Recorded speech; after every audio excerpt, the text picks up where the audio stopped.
लेकिन भगवान का भक्त था, भोला सा भक्त था, उसको ज्यादा कुछ ज्ञान व्यान आता नहीं था और ग्रस्त धर्म में रहता था, मतलब परिवार था उसका, परिवार के साथ रहता था। अब परिवार वाले उससे बड़े दुखी थे। दुखी क्यों थे? क्योंकि वो खाता बहुत था, बहुत भोजन करता था। उसको 15-20 रोटी एक समय, फिर दोपहर को, फिर शाम को। तो हमारे घर वाले बड़े दुखी थे उससे, उसे बार बार कहते जा तू यहाँ से चला जा, जा तू यहाँ से चला जा। अब वो बेचारा एक दिन सब छोड़ छाड़ के एक साधु जी के आश्रम पे आ गया। एक बाबा जी गुरु जी के आश्रम पे पहुंच गए।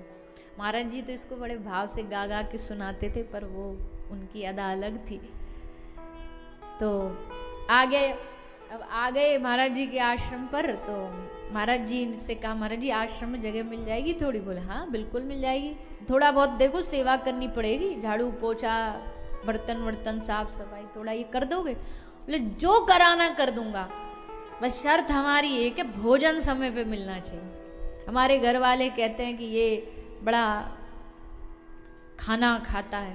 बाबा जी ने कहा कोई बात नहीं भैया, जिसका जितना खाता है वो उतना ही खाता है, तो तू चिंता मत कर, हमारे यहाँ कोई भोजन भंडारे की कमी नहीं है। साधुओं के भंडारों में तो बड़ा बढ़िया माल टाल मिलता है, तो तू जो कहेगा वो खाने को मिलेगा।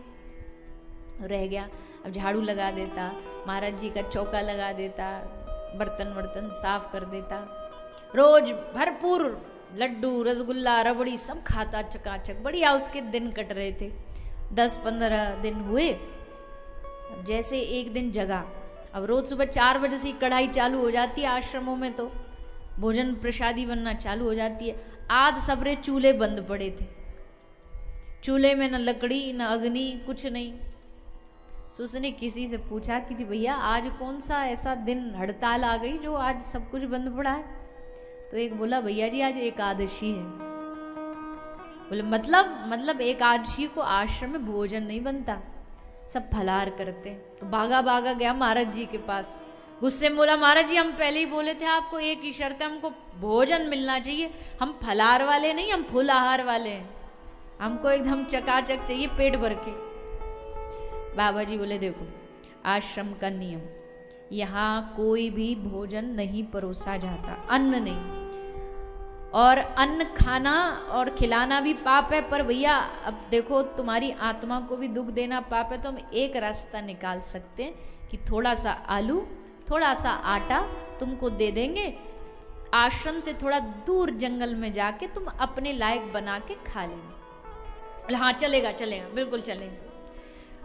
पर गुरु तो गुरु होता है ना, गुरु ने कहा कि खा तो लेना, पर एक शर्त है, भगवान को भोग लगा के खाना। बोला हाँ भोग लगा के खाएंगे। अब उसको पता था भोग लगाए कि हाथ जोड़ के उनको अर्पित करेंगे, फिर सबरा माल यहीं आना है। भोग का सबको कंफर्म होता है ना कि जितना चढ़ा के यहाँ 4 रोटी 4 ही वापस आएंगी। अगर उसमें से एक गायब भी हो गई ना तो हमारी मति ऐसी, हम ये नहीं सोचेंगे भगवान ने खा लिया, हम सोचो कोई चूहा हुआ लेगा होगा। हमें पता है ये तो खाते ही नहीं है, ये तो खाने वाले हैं ही नहीं। तो बोला ठीक ठीक भोग लगाएंगे तब खाएंगे। आ गया आटा थोड़ा आलू लेकर के आया, जंगल में इसने भोजन बनाया। राम जी का थोड़ा भक्त था तो बुला रहा भगवान को, आज मनी अर्घान आरती यहाँ यही मेहमानी, रूखा सूखा पाओ प्रेम से पियो नदी का पानी, राजा राम आइए सीता राम आइए मेरे भोजन का भोग लगाए। हाँ यही है। तो बोलते कि भैया आओ आकर के भोग लगाओ। अब ठाकुर जी ऐसे थोड़ी आते हैं, नहीं आए। तो मालूम है भगवान को क्या कहता है? भगवान को कहता है भूल करोगे यदि तज दोगे भोजन रूखे सूखे। आपको क्या लग रहा है रूखा सूखा भोजन है? भूल कर रहे हो बहुत बड़ी। भूल करोगे यदि तज दोगे भोजन रूखे सूखे, क्योंकि आश्रम में है एकादशी, बैठे रहोगे भूखे। आज नहीं मिलना वहां कोई सिस्टम नहीं खाने वाने का, चुपचाप आ जाओ, ये रूखा सूखा खा लो, पानी पी लो, जय सिया राम।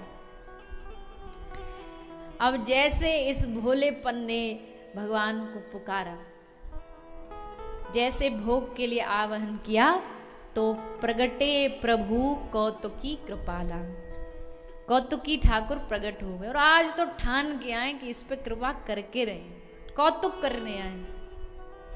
आए कैसे? इसने आंख खोली, और जैसे आंख खोली महाराज एकदम ये तो टेंशन में आ गया। टेंशन काहे की थी? क्योंकि इसने बुलाए थे राम जी, पर यहां राम बाम दिसी जानकी। राम जी अकेली थोड़ी चलेंगे, अपनी धर्मपत्नी जी को मैया को संग लेकर के चलेंगे। तो स्वयं आए और जानकी मैया दोनों को देखा। अब इसको खुश देख करके खुश होना चाहिए, एकदम स्तब्ध हो गया। स्तब्ध होकर के राम जी बोले, भैया बेटा क्या हुआ? इसने कुछ नहीं पूछा, बस यही पूछा, ये श्रीमती जी कौन है? ये जानकी मैया है। अच्छा अच्छा, ये भी भोजन खाएंगी? बोले तूने बुलाया है तो खाएंगी। क्यों? जब से तू पुकार रहा था आ जाओ राजा राम आइए, राजा राम आइए, अब आए तो लगाओ। अब इसने बेचारे ने बनाई इस हिसाब से था, एक हम एक राम जी, दो का जुगाड़। अब दोनों के दोनों ये आ गए। जैसे तैसे दिल पे पत्थर रख करके इसने वो भोजन दोनों को समर्पित कर दिया। बेचारा भूखा। वैसे ही एकादशी हो गई। अब अगले एकादशी को बोला ध्यान रखूंगा, 3 का लेके आऊंगा। तो गया गुरुजी। गुरुजी वो तो 2 आ गए थे, तो थोड़ी सी सामग्री बढ़ा दो। गुरुजी को लगा भूखड़ है ये, वैसी पहले भूख भूख करता था, तो इसको थोड़ा सामग्री बढ़ा दी जाए। तो बोला इसको थोड़ा और दे देना, झूठ मूठ नाम ले रहा है, जा ले जा, 3 का ले जा। तो ले गया। अब इसने फिर भोजन बनाया, फिर राजा राम आइए, सीता राम आइए, मेरे भोजन का भोग लगाइए। और आँख खोली कि आज तो हम 3 का भोजन बनाए हैं। और जैसे आँख खोली, राम बाम दिसी जान की लखन दाहिनी ओर। अब तो महाराज फिर एकदम बहुत चक्का रह गया। बोले आज ये कौन से भाई साहब को ले आया आप? बोले सचमुच भाई साहब ही है हमारे, भाई साहब ही लगते हैं लक्ष्मण जी। तो 3? बोले हाँ 3। अब 3 का भोजन बेचारे ने जैसे तैसे परोस दिया। अब परोस करके फिर भूखा रह गया। अगली बार फिर गुरुजी से एक्स्ट्रा राशन मांग करके लाया। गुरुजी ने एक्स्ट्रा राशन दे दिया। और जैसे राशन दिया, अब क्या सोच रहा है? बोलता आज पहले बुला लेता हूं, फिर बनाऊंगा। इनका कोई भरोसा नहीं, सबरी मंडली लेके आ जाए। और वही हुआ। जब जंगल में भक्त ने कीन करुण पुकार, तो क्षण भर में प्रकट हुआ दिव्य राम दरबार। आज अकेले नहीं आए, आज लखन भी हैं, शत्रुघ्न भी हैं, भरत लाल जी भी हैं, और हनुमान जी भी नीचे बैठे बैठे मुस्कुरा रहे हैं, ये हम भी आए हैं। अब तो महाराज क्या बोला जानते हैं? बोला देखो ये रहा आटा, ये रही सब्जी, ये रही अग्नि, तुम जितनों को खाना है खुद बनाओ और भोग लगाओ। हम नहीं बनाने वाले हैं, हम तो बावरे हो गए तुमको खिलाते खिलाते, हर बार मेंबरशिप बढ़ते जा रहे हैं। हम नहीं खिलाने वाले। राम जी ने कहा कोई नहीं, आज हम तुझे खिलाएंगे, बैठ। और तुरंत भगवान ने आह्वान किया, रिद्धि सिद्धि, सारे जंगल में मंगल भंडारा चालू। रिद्धि मैया रोटी बेल रही हैं, सिद्धि जी सेक रही हैं, और सबरे देवी देवता उपस्थित होके आज भंडारा कर रहे हैं। भरत जी पानी भर भर के ला रहे हैं, लक्ष्मण जी सब्जी काट रहे हैं, सबरे देवता काम पे लगा दिए। भोजन प्रसादी सब पाली। अब गुरुजी को जाके कह रहा है, गुरुजी मेरे साथ बड़ा धोखा हुआ। गुरुजी बोले कौन सा धोखा हुआ? बोला प्रथम दिन भोजन के हित जब आसन मैंने जमाई, उदर ना भर सका सिया जब सम्मुख आई। उदर ना भर सका सिया जब सम्मुख आई, फिर विनीत आए भाई पर भाई। फिर विनीत आए भाई पर भाई, निराहार ही रहो आज मोहे परत दिखाई। तुम नहीं तजत सुबानी आपनी हम केते समझाए, अरे नर नारी की कौन कहे ये बानर हूं संग लाए। मनुष्य तो छोड़ दो महाराज, बंदरों को भी संग लेकर के आए। हम तो महाराज हाथ खड़े कर दिए, अब गुरुजी आप ही संभालो। गुरुजी बोले कहीं ये कोई सामग्री कहीं जाके बाजार में बेच तो नहीं आता, इतनी सामग्री लेके जाता और हर बार। गुरुजी बोले हमको दिखाएगा कौन आता खाने। बोले चलो। ले गुरुजी का हाथ पकड़ के आ गया। आकर के गुरुजी से बोला अब देखना, अब देखना हम बुलाएंगे तुरंत सबरा की सबरा मोहल्ला आ जाएगा। इसने हाथ जोड़ के भगवान को पुकारा और भगवान प्रकट हो गए सबरे दरबार को लेके। अब प्रकट हो गए, बोले देखो गुरुजी आ गए। गुरुजी को दिख नहीं रहे। गुरुजी बोले कहाँ है, कौन है, हमको तो दिखाई नहीं दे रहे। बोला लो हद हो गई, आपको दिख नहीं रहे, हमको छोड़ नहीं रहे। हमारे हर बार पहुंच जाते हैं, हम हमारे पीछे ही पड़े। तो हाथ जोड़ के क्या बोला, हाथ जोड़ करके भगवान से कहा देखो प्रभु, आज इनको नहीं दिखे ना तो हम पे कलंक लग जाएगा कि झूठ मूठ जा करके ये तो कुछ ना कुछ गड़बड़ करता था। इसलिए अगर हमारी इज्जत रखनी है तो आज एक कृपा कर दो हम पर। हमारे जीवन में जितना भी हमने कोई शुभ कर्म किया हो या कोई एक बात भी आपको अच्छी लगी, उसके फल में बस एक काम कर दो, हमारे गुरुजी को दर्शन दे दो।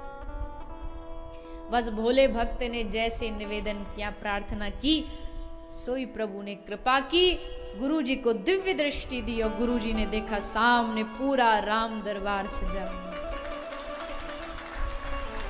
कभी कभी ऐसा होता है, कभी कभी गुरु गुड़ चेला चीनी वाला होता है।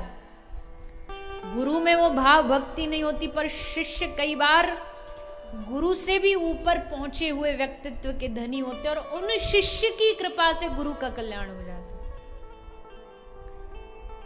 भगवान भी सोच लेते हैं जब मास्टर इसका, जो इसका गुरु कहलाने वाला है, उसका कल्याण तो करना पड़े। शिष्य की वजह से गुरु का कल्याण हो जाता है। तो ऐसा भगवान का ही बोला भक्त, भगवान ने इस पर खूब कृपा की, इसके गुरु पर कृपा की। कहने का भाव है कि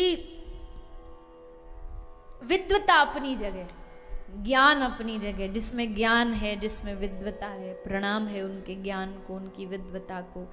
पर अगर उस ज्ञान में भाव ना हो, उस ज्ञान में भोलापन ना हो, तो विद्वता एकदम रूखी है, एकदम सूखी है। वो विद्वता भीतर अभिमान लेकर के आ जाएगी। लेकिन जो ऐसा सरल भक्त होता है, सरल हृदय जिसका होता है, भगवान को ऐसे भक्तों की चाह होती है। इसलिए कुछ आता भी है तो भी भगवान के सामने जाके कह दो प्रभु हम तो अज्ञानी हैं, क्या ही जानते हम।